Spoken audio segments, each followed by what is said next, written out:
The Indian Constitution key features. By the beginning of the 20th century, the Indian national movement had been active in struggles for independence from British rules for several decades. कई दशकों के संघर्ष के बाद जो हमारा जो आज़ादी का जो आंदोलन था उससे उस उसमें हमें सफलता मिली और देश ब्रिटिश रूल से आज़ाद हुआ.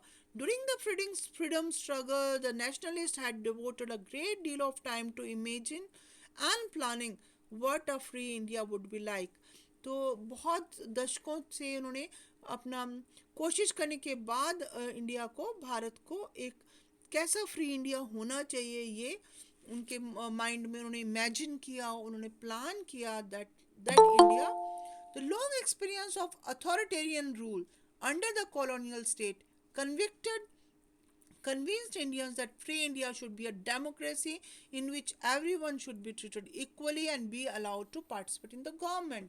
तो उन्होंने जो लंबा सा बहुत लंबा जो एक्सपीरियंस था अथॉरिटेरियन रूल का मतलब कि सिंगल रूल था, सिंगल जो ब्रिटिश रूल था उसमें इंडिया का, तो उस उन्होंने एक मतलब उससे उन लोगों को एक्सपीरियंस हो गया था, अनुभव हो गया था कि कैसा हमारा संविधान बनना चाहिए, कैसा हमारा फ्री इंडिया जो होगा वो कैसे होना चाहिए. तो these members of some members of the constituent assembly, जो संविधान जो बनाने के लिए कुछ संवैधानिक परिषद जो बनाने के लिए कुछ जो मेंबर्स थे वो उनके पास एक बहुत बड़ा काम था. जो क्योंकि हमारा जो देश था वो डिफरेंट डिफरेंट कम्युनिटीज़ का बना हुआ था, डिफरेंट डिफरेंट वर्ग का बना था, जो डिफरेंट डिफरेंट लैंग्वेजेस बोलते थे, भाषाएं बोलते थे, वो डिफरेंट डिफरेंट रीजन्स के थे, क्षेत्रों के थे, और साथ में उनका कल्चर भी अलग अलग था. जब कॉन्स्टिट्यूशन जब लिखा जा रहा था तो इंडिया इंडिया जो था वो बहुत ज़्यादा टर्मोइल से गुजर रहा था. टर्मोइल मतलब देश में बहुत उथल पुथल थी. भारत और पाकिस्तान दो टुकड़ों में देश विभाजित हो गया था. कुछ जो प्रिंसली स्टेट्स थे, प्रिंसली स्टेट मीन्स कि जिन पर राजा राज करते थे, वो अभी तक ये डिसाइड नहीं हुआ था कि उनका क्या फ्यूचर होगा. सोशल इकोनॉमिक कंडीशन जो थी, सामाजिक आर्थिक जो स्थिति थी बहुत सारे लोगों की वो बहुत ज़्यादा बुरी थी. और यहाँ पर भारत और पाकिस्तान देश दो देशों में हमारा देश डिवाइड हो गया था. तो यहाँ पर उनको बस बहुत ज़्यादा प्रॉब्लम्स थी जो उनको फेस करनी थी. फर्स्ट देखो, आप देखिए फेडरलिज्म. फेडरलिज्म एक कंसेप्ट है. This refers to the existence of more than one level of government in the country. एक देश है उसमें टू गवर्नमेंट्स. आप देखते हैं हमारे देश में सेंट्रल गवर्नमेंट है, केंद्र में सरकार है, और दूसरी सरकार स्टेट गवर्नमेंट, मतलब जो राज्य सरकार, दो दो गवर्नमेंट हम वर्क करती हैं. तो this type of system is called federalism in India. और इवन लोकल लेवल पर भी हमारे यहाँ कौन सी गवर्नमेंट है, Panchayati Raj, that is a third tier of government. और ये हमने क्लास 6 बुक में हमने पढ़ा भी है. लोकल गवर्नमेंट, पंचायतों के इलेक्शन कैसे होते हैं, अभी हमारे देश में हो रहे हैं ना, हमारे प्रदेश में हो रहे हैं ना इलेक्शंस ये.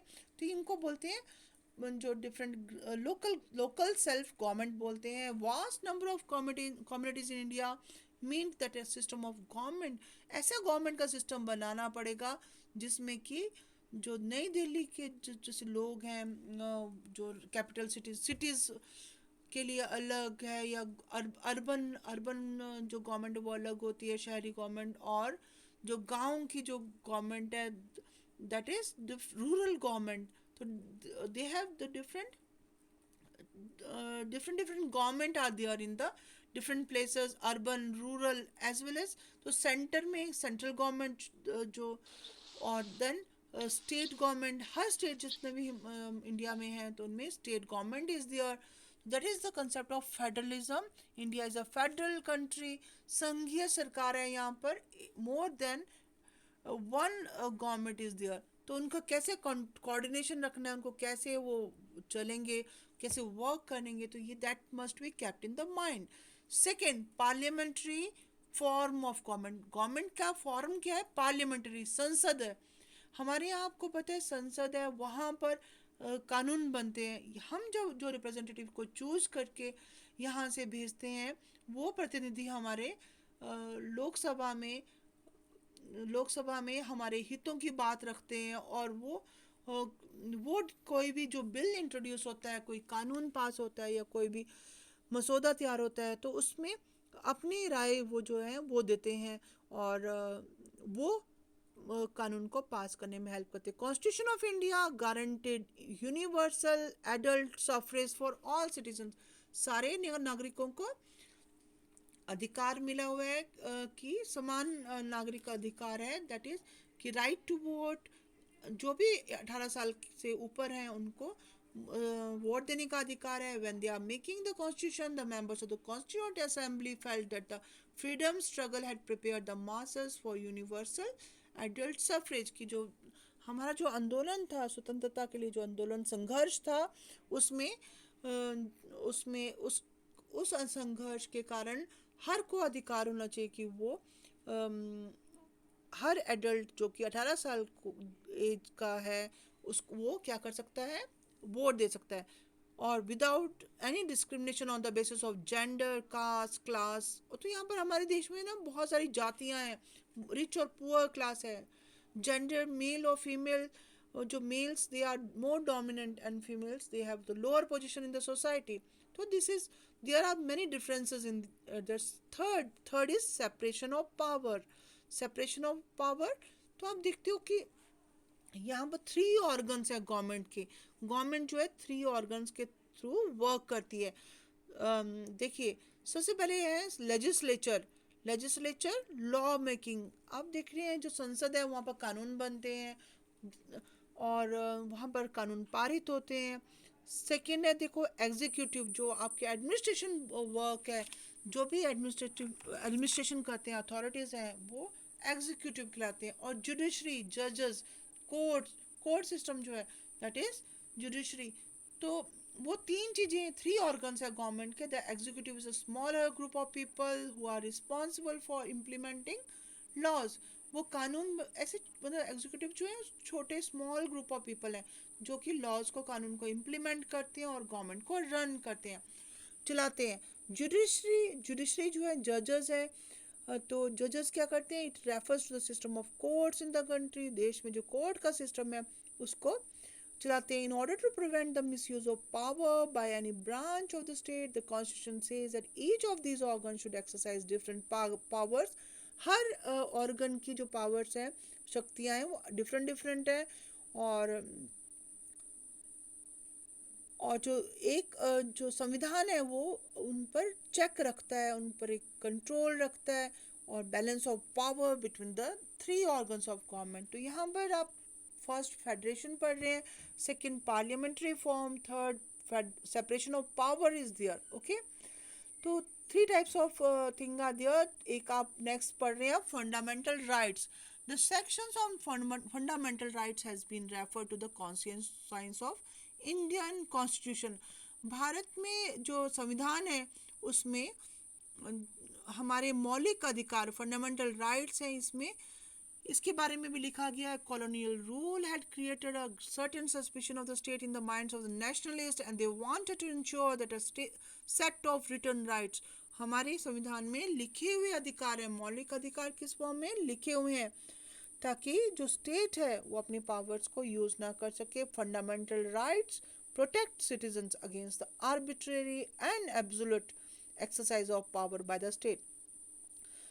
तो जो ये मौलिक अधिकार है ये हमें नागरिकों को सुरक्षा देते हैं against the arbitrary power, absolute power exercise by the state. जो स्टेट है हमारा, जो राज्य है, वो अपनी शक्ति का दुरुपयोग ना करे। तो इसलिए जो हमारे मौलिक अधिकार है, right to different rights are given to us. Okay, the constitution thus guaranteed the rights of individual against the state as well as against other individuals. हमें मौलिक अधिकार दिए, राइट टू हम कुछ भी जो भी गवर्नमेंट इम्प्लीमेंट करती है तो उसके अगेंस्ट हम, तो हमें उसकी इंफॉर्मेशन का अधिकार है, right to information RTI act के थ्रू। और डिफरेंट राइट्स हैं हमें, right to move freely in the country, right to have education, and various rights are provided by the constitution.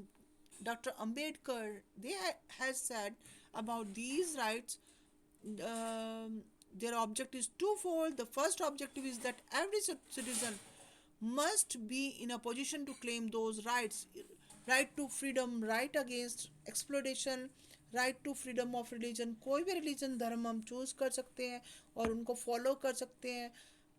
हमें आज़ादी है कि हम पूरे देश में कहीं भी घूम सकते हैं, और अगर कोई हमारे साथ भेदभाव करता है किसी तरह का तो हम उसके अगेंस्ट आवाज़ उठा सकते हैं।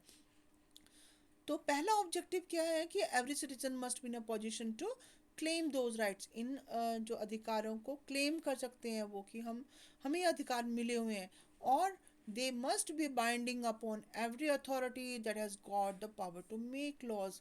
तो यहाँ पर ये हर जो अथॉरिटी में जो भी पर्सनस हैं, एडमिनिस्ट्रेशन में है या डिफरेंट डिफरेंट जगह है, तो उनको पावर मिली है कि उनके अगेंस्ट वो आवाज उठा सकते हैं। तो in addition to the fundamental rights, the constitution also had a section called directive principles of state policy. यहाँ पर ये चीज़ आप देखिए, it serves as a guide to the independent Indian state to institute law and policies that help reduce the poverty of the masses। कि ऐसे कानून और policies plan करना ताकि कि लोगों की जो गरीबी है, पावर, जो मासिव जो पीपल है उनकी, लोगों की गरीबी को दूर किया जा सके। तो these all things are guaranteed in our constitution. तो कब कब फंडामेंटल राइट वायलेट होते हैं, तो आप यहाँ पर देखते हैं, अगर एक पॉलिटिशियन जो है वो, देखिए यहाँ पर different things are given. If अगर कोई जो है उनको कोई भी उनके अगेंस्ट आवाज उठा सकता है। सेक्युलरिज्म एक और कंसेप्ट है। Secular state is one which in which the state does not officially promote any one religion as a state religion. तो आप सेकुलरिज्म जो कंसेप्ट है यहाँ पर ये देख रहे हैं कि इसमें जो स्टेट है वो किसी पर्टिकुलर जो धर्म है उसको राज्य का धर्म नहीं बना सकते। जैसे इंडिया में भारत जो है सेकुलर स्टेट है, सेकुलर कंट्री है, ओके। धर्मनिरपेक्ष राष्ट्र, मतलब कोई भी धर्म को यहाँ पर मान्यता नहीं है कि वो नेशनल रिलीजन हो या इंडिया का। तो दिस इज सेकुलरिज्म। तो यहाँ पर आप देख रहे हो कि बहुत ज़्यादा जो रूल्स हैं, constitutive rules are there in for adopting our constitution. अब जैसे आप, जैसे किसी गेम को खेलने के लिए जो उसको रूल्स बनाए जाते हैं, likewise to run the institutions, तो we have some constitutive rules that are listed in the constitution. तो यहाँ पर आप नेक्स्ट क्वेश्चंस आर देयर।